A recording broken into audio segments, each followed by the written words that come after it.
Hey everyone, Curse Deck Builder here, making our way to 10,000 decks assisted.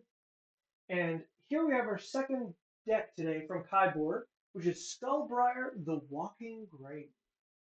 This is what would we call it, a Voltron commander that seeks to beat your opponents with commander damage. Once again, thank you Kybor for supporting the channel. It really does mean a lot, and I do really appreciate it. So let's take a look at Kybor's message and see what they'd like to improve with the deck. They say this is my Skullbriar Voltron deck, with the goal being to put as many +1/+1 counters on him as possible and ram him into our opponents for lethal commander damage. So far, it looks like we were on the right track. In my experience, Skullbriar can hit that 21 power pretty quickly, so the big part of the deck is to make sure he doesn't die, and I have to keep having to recast him, as well as making sure that damage can get through. They talk about the most important keywords to get onto him. It's indestructible and hexproof, as then it's very difficult, maybe even impossible for some decks to kill him at that point. But I'm running all the cards that I believe that can give those counters to Skullbriar. Not sure if you think there's a better way of going about this, or if you think it's better just to use cantrips to receive a similar result. When they say cantrips, I'm not quite sure if they mean, you know, spells that will give hexproof or indestructible for the turn, but it is important to consider.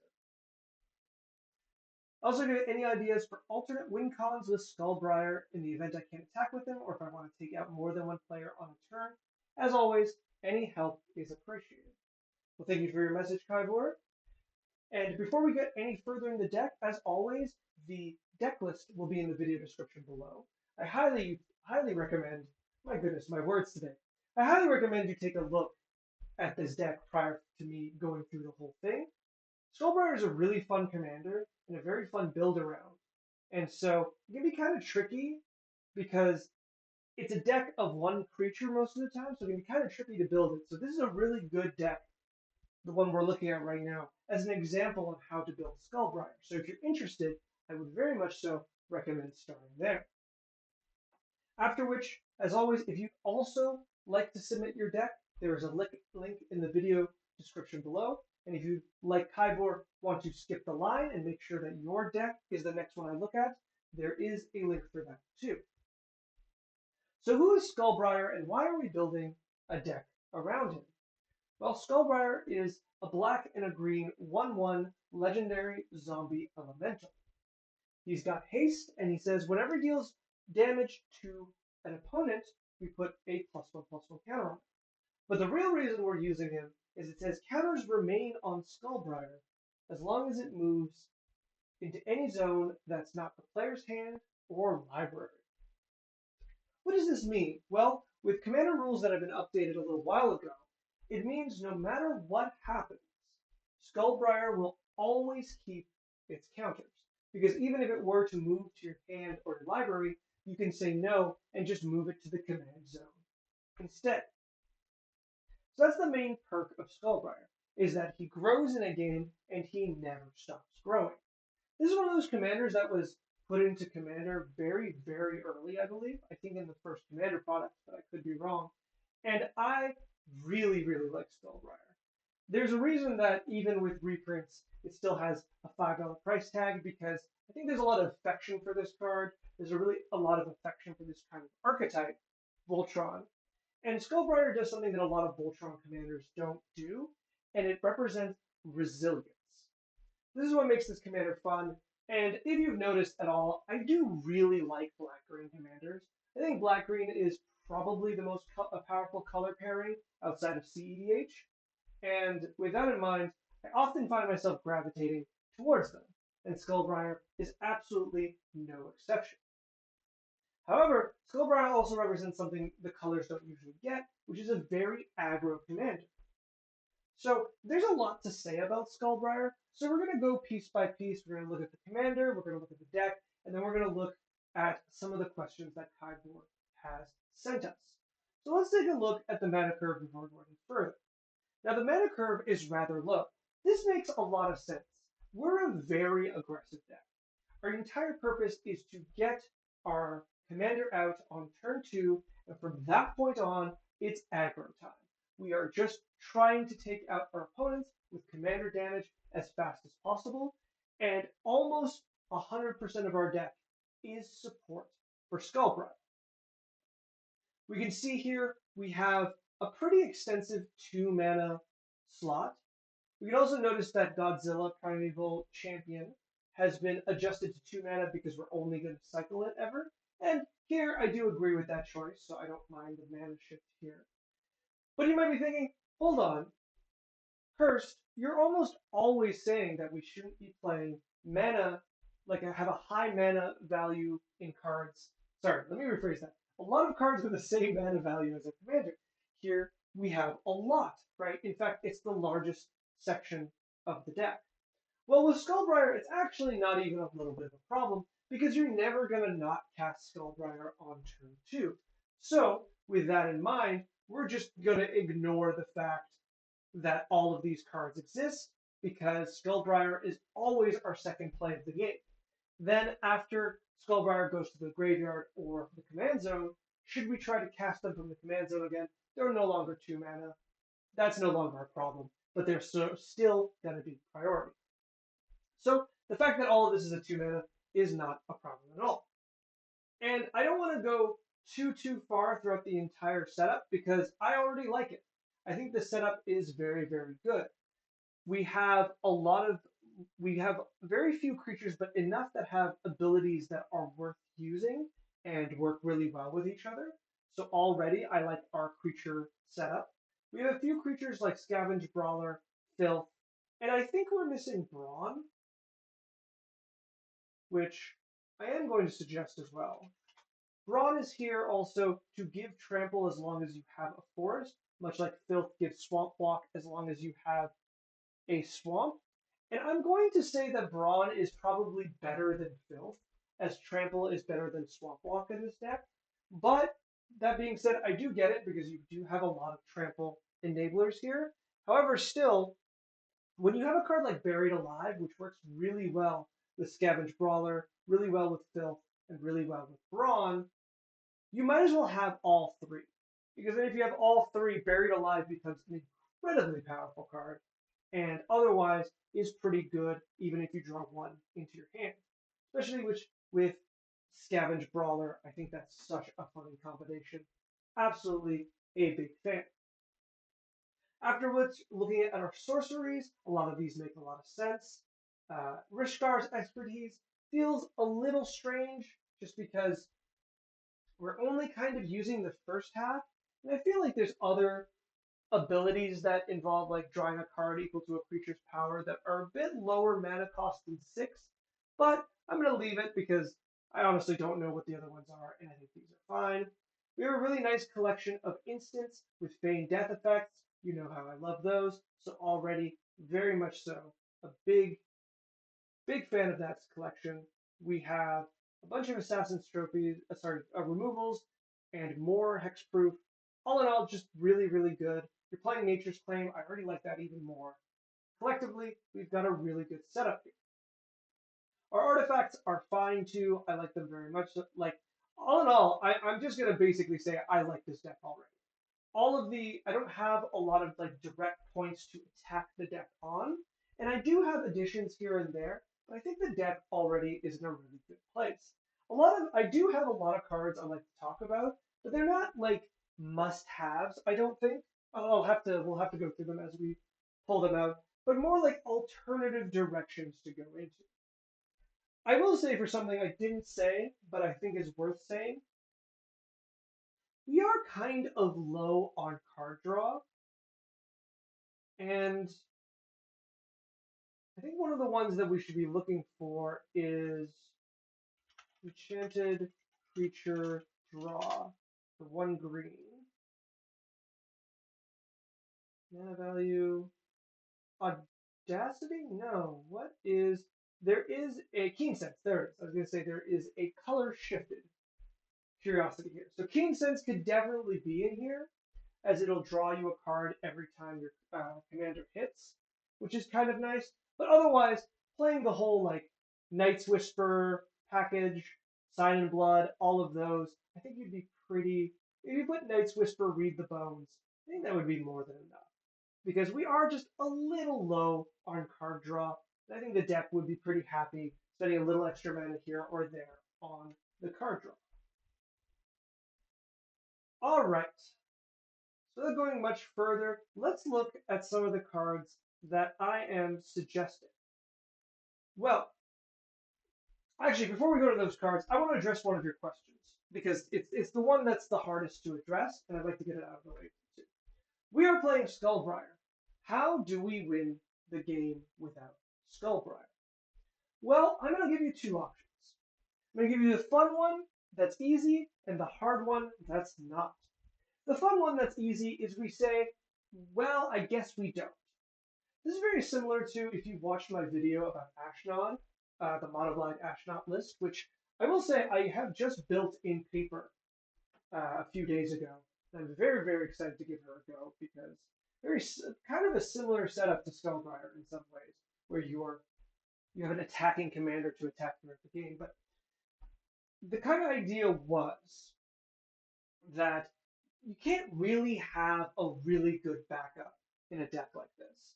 Your main strategy is really, really straightforward, and you're just very, very susceptible to losing the game if they pressure Skullbriar way, way too much. So we can alleviate a lot of that pressure, which we're going to do with some suggestions and otherwise, but if your opponents are hell bent on taking out Skullbriar, and they're using really, really intense cards, because there's a few that really do end the game, such as Black Sun Zenith is very, very dangerous to you, because if your opponents can put more -1/-1 counters than his power plus all the +1/+1 counters, you're out of the game because you can just never cast Skullbriar again, because he will just die the second he comes in, because the -1/-1 counters stay on Skullbriar. Or the alternative, which I have definitely used before, is, ooh, I thought it was a Vow. No, it was Promise. Very, very similar cards. Promise of Loyalty is a card that can be used against you where if Skullbriar is your only creature and someone casts Promise of Loyalty, you can never attack that player with Skullbriar again. And there's abilities that we have to remove counters from things to kind of make up for this, and we could do that. But like, are we really going to play around this card? I don't think so, right? It just feels like a little silly to do so. Especially when we just have a second creature or have, or sacrifice a creature at instant speed to get around this will probably be fine. All this to say that the recommended direction I would tell you is just accept that if Skullbriar is knocked out of the game or hated on, or one of these perfect cards to defeat him are played, well, I guess that's it. I guess you've lost the game. I think that's normal. Think about the dragon deck we just talked about, right? Blood Moon just kind of defeats the deck. And if you turned to me and you said, how do we build in a backup for Blood Moon? I would probably just tell you, well, you don't, right?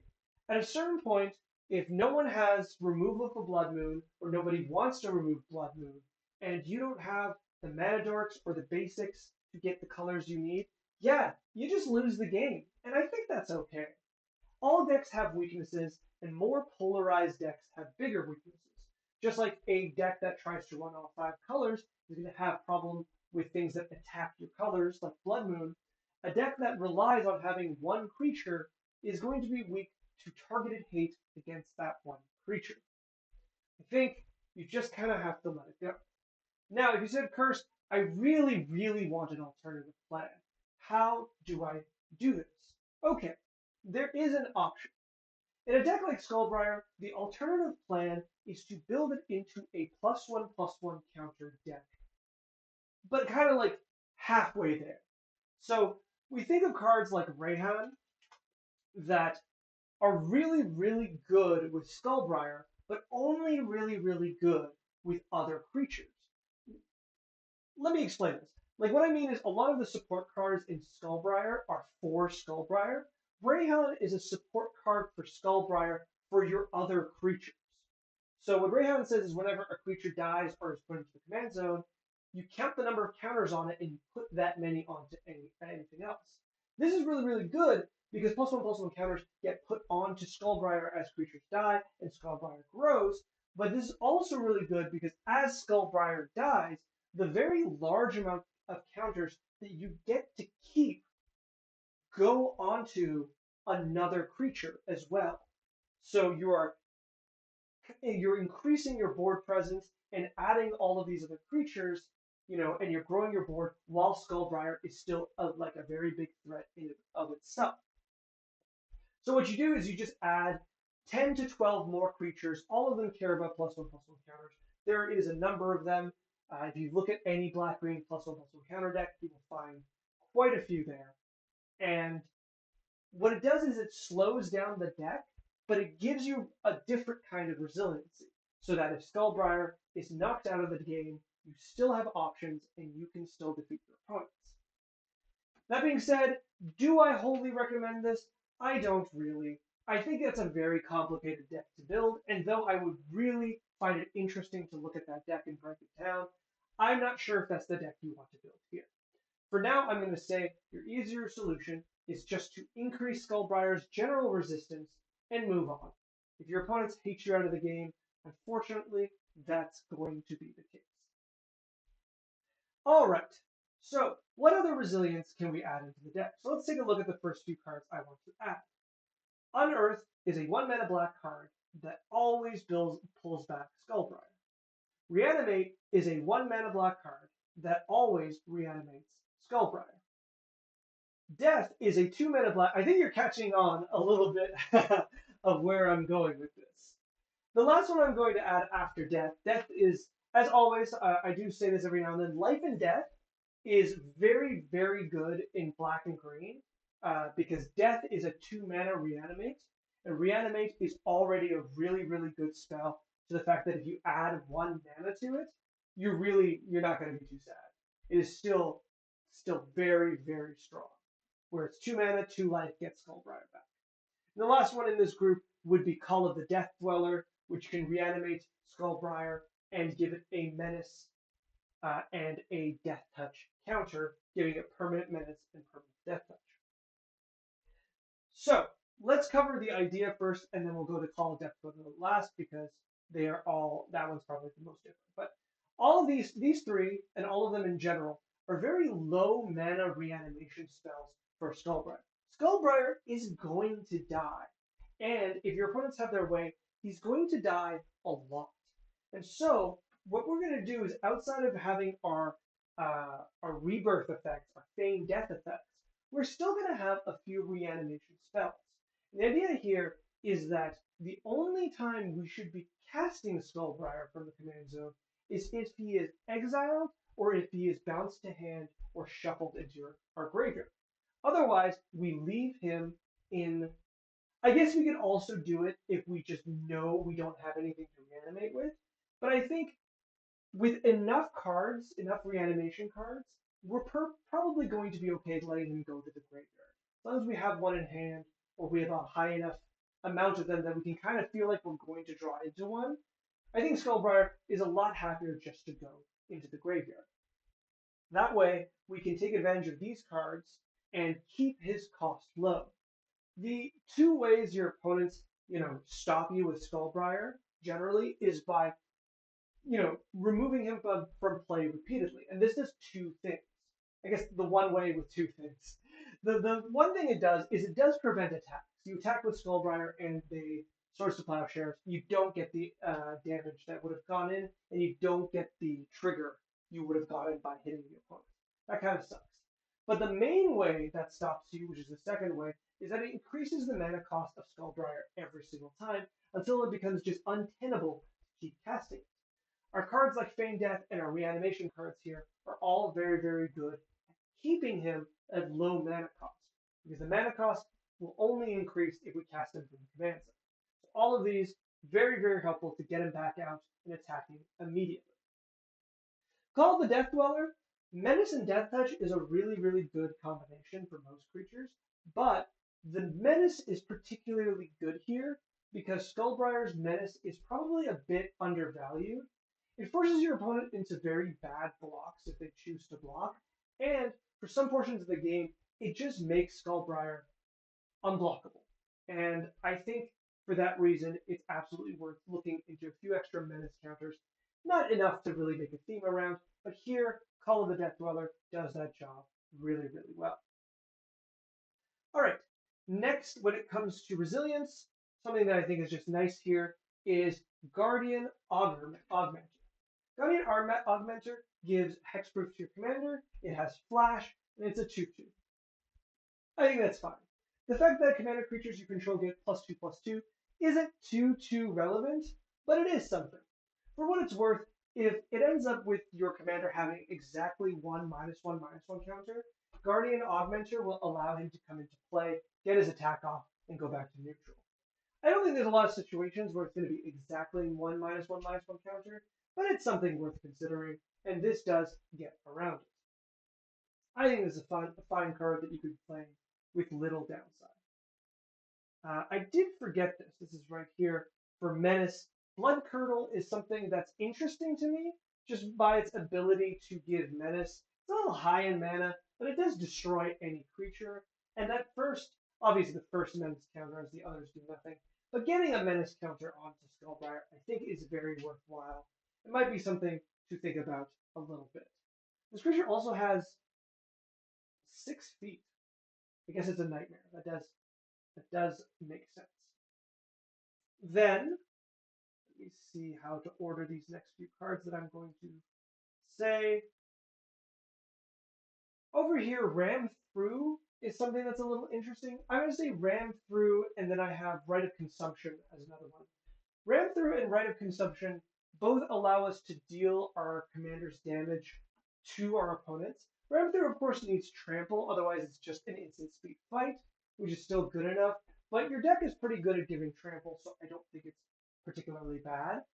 Hitting someone, with a 30 Skullbriar with Ram Through can be upwards of 25 damage if you pick the right target, right? That's really, really good. You can then swing against that player and take them out of the game. Now, a 30-30 Skullbriar is already lethal, but I'm suggesting more against blockers or in bad situations, or Ram Through represents just knocking a player out of the game without having to attack. The other one was Rite of Consumption. Rite of Consumption is sacrifice a creature, and its power deals damage across the board. This is really, really good, and you gain life to the damage dealt this way. This is just really good. I don't think you're playing it. I should double check actually. Yeah, you're not playing it. Rite of Consumption, very, very strong. Just represents the way that you take out all of your opponents at once with a really, really big Skullbriar, or neutralize your opponents, their aggro against you by gaining quite a bit of life. This is very strong and definitely the way I would try to take out multiple opponents at once. Then I saw this. I wanted to mention it. I don't know, as long as we're talking about tree people. Entish Restoration sacrifices a land and puts 2 basics into play. But if you have Ferocity, if you have a ferocious creatures, which would be Skullbriar, you get 3 basics.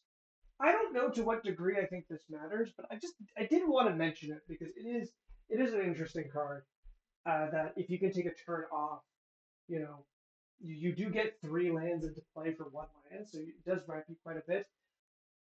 But do you really need to take a turn off for that? They come in tapped. I don't know. I'm a little medium on it, but I thought I should mention it. All right, let's talk about a few equipment that I thought was interesting. We have quite a bit of equipment that I really do like here, and I just wanted to put in a few more to think about. Bone Sabers is a card I usually don't like because, it feels like a lot of work to put 4+1/+1 counters on a creature. It's like 6 mana. And if you remember in the previous video for your deck with the dragons, I had mentioned that I don't really dislike cards. I like cards in certain decks, and I think here Bone Sabers is much stronger because that +4/+4 is permanent. I still don't love it. I still think it's a lot of mana to do this, but I think it's a really interesting ability that you don't get often, and its ability to permanently add 4 counters and like jumpstart your commander is really, really good. It also represents, turn 2, play Skullbriar, attack, turn 3, play Bone Sabers, attack, and then equip Bone Sabers, attack, and you've got a really, really good big Skullbriar already. But it is a bit of a commitment. It is nice that it can be attached to other creatures to do things, but all in all, I'm kind of medium. Mask of Grizzlebrand is 1 black, gives flying and lifelink.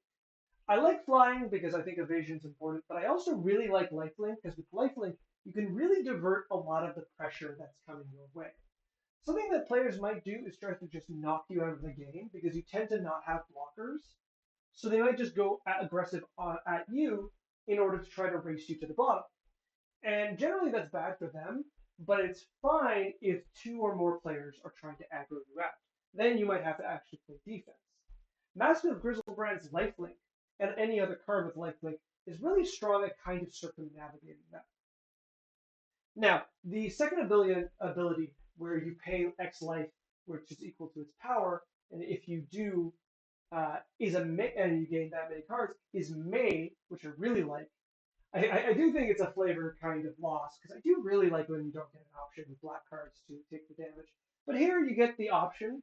So if it does happen that Skullbriar is bigger than your life total, which I think late game is very reasonable, you probably won't use the ability. But middle game where he's like an 8/8, I think and he dies, I think you'd be really, really happy to, let him die and draw that many cards.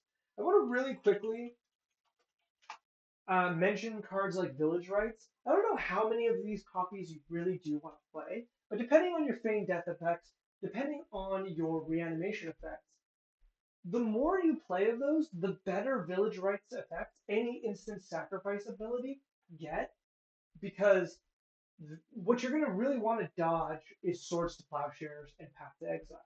I guess Path to Exile at least will give you a land, but Swords to Plowshares is just really, really good.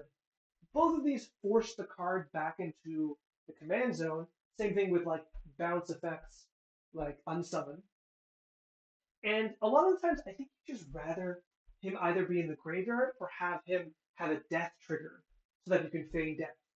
And having just a few of Village Rites effects to kind of ensure that happens on your own terms might be worth considering. I know you're also playing Greater Good, which is like that too, which does the same thing here where you can sacrifice it. So in my mind, if you had like 1 or 2 Village Rites effects, I think it would be very, very strong. Okay, back to equipment. I have one more to add, and it's Fire Shrieker. It's Double Strike. There's really not much more to say. If you can get Trample and Double Strike onto this creature, you're probably knocking players out. And I think to have it on an equipment that you can reattach is probably really nice.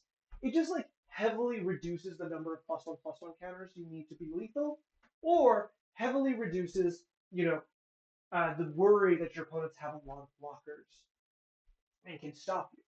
So I do like Fire Shrieker, even if it's just a touch boring. All right, let's look at 2 auras and 3 enchantments, and then we're coming to an end. Snake Umbra is interesting. If you were playing one of the Umbras, I think I would play Snake Umbra or Bear Umbra. But Snake Umbra I like a little more because it's lower in mana cost, and it draws you cards when you hit your opponents. I think all in all, it's a nice little card. Totem Armor doesn't stop everything. It doesn't stop exile. It doesn't stop sacrifice. But it does stop destruction effects and damage. It's okay. It's one of those things that it's just more protection in the ways we already have protection. And something like Shroud would obviously be just a lot stronger. But we're going to take what we can get, right? The fact that it'll just stop some defense, it'll be defending some destroy effects, you're probably going to be happy. I think this is fine.